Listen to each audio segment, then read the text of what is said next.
Aujourd'hui, je vais vous parler de IT Tools. IT Tools, c'est un coffre à outils qui va être utile pour les développeurs, les gens en IT, en sécurité ou ceux qui font du home labbing comme nous. Donc, on va regarder ça aujourd'hui. Avant d'embarquer sur le projet GitHub, on va juste passer un petit peu au niveau de l'interface puis vous montrer à quel point c'est un outil fort intéressant à avoir dans son lab pour le personnel ou pour le professionnel. Si jamais on a besoin, tout ce qui est au niveau de la cryptographie, il y a différentes sections, catégories à gauche. Donc, au niveau de la cryptographie, converter, donc les conversions, au niveau du web, au niveau image vidéo, au niveau du développement. En tout cas, il y a plusieurs catégories. Il y a en masse de stock. Puis l'affaire qui est super intéressante, c'est que toutes ces fonctionnalités-là sont présentes dans une seule et même interface, une même outil qu'on peut self-hoster dans notre Home Lab. On peut venir chercher ici avec le search et venir chercher, par exemple, quelque chose par rapport à Docker. Donc, ici, on aura la fonctionnalité Docker Run à un Docker Compose file. Si après ça, on est un développeur où on fait du bug bounty, whatever, puis on veut jouer avec des tokens JWT, donc des access tokens, on peut venir faire des JWT parser. Et on va pouvoir venir mettre l'information ici. Si on veut regarder au niveau des URL encoder, decoder, donc ça, c'est si jamais vous avez un Hello World, vous devez le parser pour, dans le fond, certains caractères ne sont pas parsable via l'URL, donc ça va être affiché comme ça ici. Base64, ben, ça peut être quelque chose d'intéressant aussi parce que c'est présent. Donc, on est en mesure d'avoir différents outils à portée de main dans une même solution.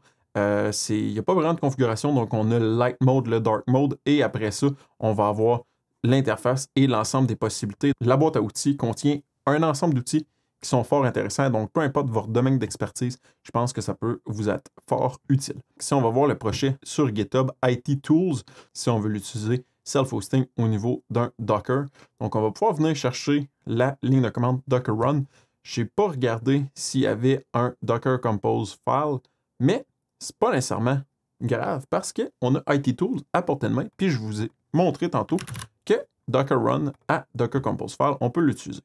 Donc, si on vient ici, on vient supprimer ça, on vient mettre celui-ci, on peut venir le copier ou le télécharger. Ici, je suis sur mon DMZ, donc ça va être un outil que je vais pouvoir hoster à l'externe et pouvoir accéder en tout temps. Donc, si jamais je mets des données un petit peu sensibles ou des choses comme ça personnelles, ben, j'aurais pas de difficulté à l'utiliser. Donc, j'aurais pas à utiliser plusieurs outils éparpillés un petit peu sur Internet que je ne sais pas où est-ce qu'ils sont hostés, qu'est-ce qui est logué. Donc, tout ça va être hosté chez nous, dans mon serveur. Donc, au niveau de sécurité, c'est le best. Donc, on va regarder les applications. Ici, on va faire IT Tools. On va créer un container. On va faire un nanocompose.yaml pour le fichier Docker Compose file. Donc, avant, c'était un Docker Compose.yaml, mais maintenant, on peut juste faire un compose.yaml. On va pouvoir venir paster ça, comme ça ici. Normalement, on devrait pouvoir enlever cette version-là. Donc, service, IT Tool, Restart, Container. En théorie, tout devrait être beau. Ici, je ne vais pas laisser 80-81. Je pense que je vais mettre 80-84 juste pour être sûr qu'il n'y ait pas de conflit avec mes autres ports, mais c'est juste une question personnelle par rapport aux autres services que j'ai. Docker Compose -d. On va laisser ça le temps de builder. Super rapide, petite image. Donc, on va pouvoir venir sur 192 sur l'adresse IP de notre machine. Donc, moi ici, c'est 69.6 et on a mis 80-84.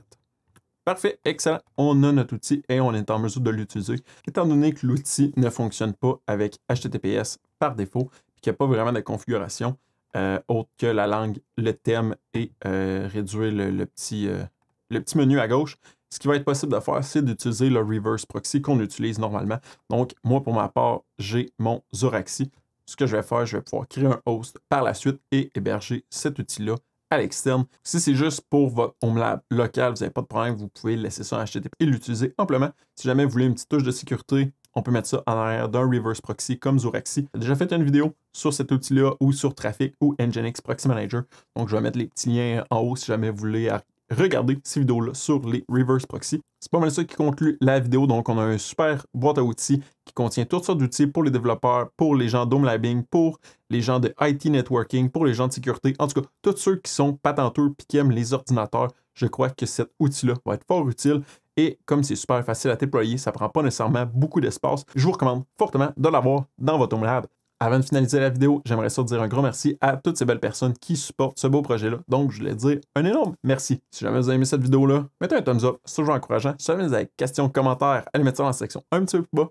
Joignez la communauté sur Discord pour partager vos connaissances avec nous. Partagez la vidéo en grand nombre et on va se dire à la prochaine. Bye bye.